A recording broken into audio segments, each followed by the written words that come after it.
Ben Mankiewicz, Michael Schur, Jason Siegel. So let's Jason Schwartzman.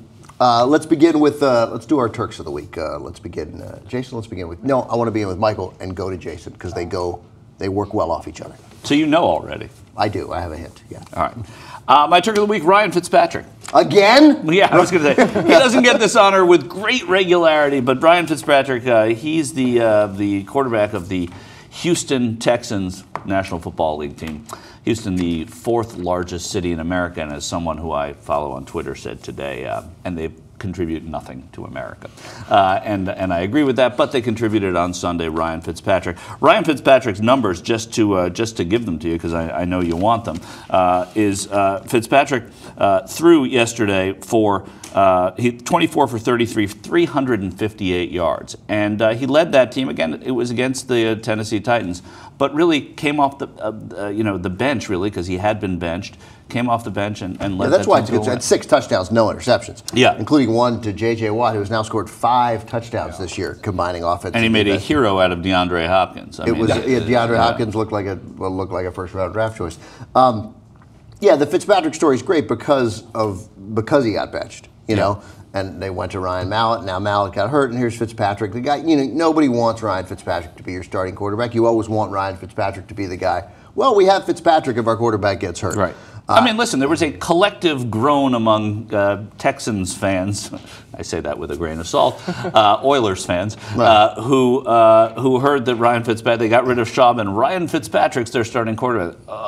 Right? I mean, because he is... be worse than Schaub. Well, right. Except, by the way, Matt Schaub, we should mention, came in the end of that 52-0 Raiders loss and reminded everyone in Houston why it's better to have Ryan Fitzpatrick. Yeah. That's true. Well, Schaub off the bench. Yeah. You never want Schaub off the bench. But anyway, so Fitzpatrick, his expectations were low, but his performance really excellent for a team that needed that yesterday. So continuing with Ryan Fitzpatrick, his son in a press conference after the game yesterday is also a math genius, I guess like his father, and might be getting the smarts in the family. We have a video of the press conference. It picks up right after they ask, after Ryan Fitzpatrick asked his son to step forward and have a little fun with the reporters. You could give, you have a calculator on your phone? What's that? Do you have a calculator on your phone? All right. Brady, come here. All right, Brian, I want you to give, you stand right here, okay? I want you to give Brady 2 numbers from 90 to 99 in there, and he's going to multiply them together for you. 2 90 numbers. All right. You ready? 93, 97.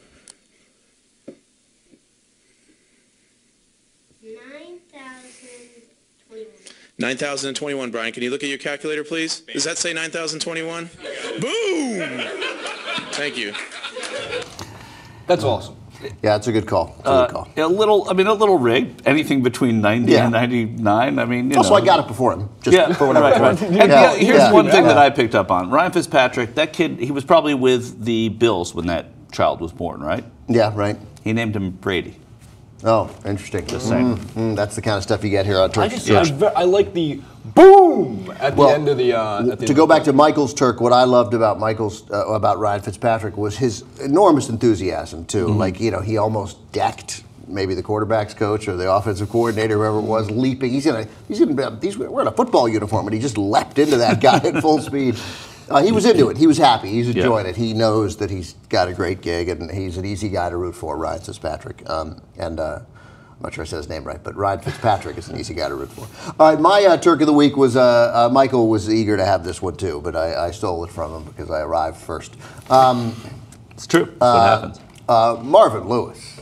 Marvin Lewis may have put his team in the playoffs with a challenge that he knew couldn't be accepted because there was less than... Marvin Lewis is on the competition committee. He knows there are no coaches' challenges inside of 2 minutes. In years past, that was a penalty all by itself and also meant the play couldn't be challenged. That was a silly rule. So Lewis throws the flag in because he recognized that the Buccaneers, on the big throw to get inside the 20, to get just inside the 20 to Lewis Murphy, setting up what will be a game-winning field goal. And Lewis throws the challenge flag anyway because he sees that there are 12 men on the field. And he knows they can't accept his challenge and review the play that way. He's just buying time so he can make his case and say there were 12 men to make it an official's challenge in the last 2 minutes. And I'm of two minds on it because it shouldn't have worked because the officials were going to let McCown snap the ball. And the Buccaneers were in the tough position of they didn't actually need to hurry at that point. They were in field goal range. Now it's in their interest to let the clock run down and have the field goal be. Maybe they run it into the middle of the field and then snap. And it gives you time to tell the officials something that they should know to do on their own, right? I mean, except if they missed 12, it. But if they missed it, they missed it. I mean, they missed holding calls. They missed 12 men on the field. What was interesting is it wasn't 12 men on the field because a 372-pound offensive lineman couldn't get to the sidelines. They just had 12 guys. They just ran. Here's what we'll do. You know what'll help us here? If we have more than they do. Let's put an extra receiver in.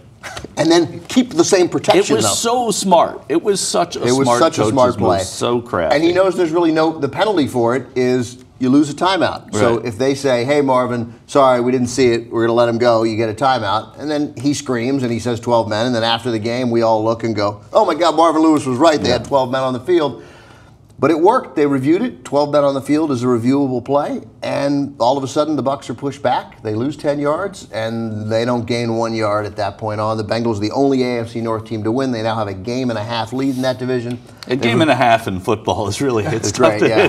I love that. Their magic number is 4. So anyway, there's not much. There's very little margin for error for the Bengals. They got the Steelers twice in the next 4 weeks. They have a very tough schedule. But if they win that division, if they win it and go to the playoffs, it will be because of that game and that decision by their head coach.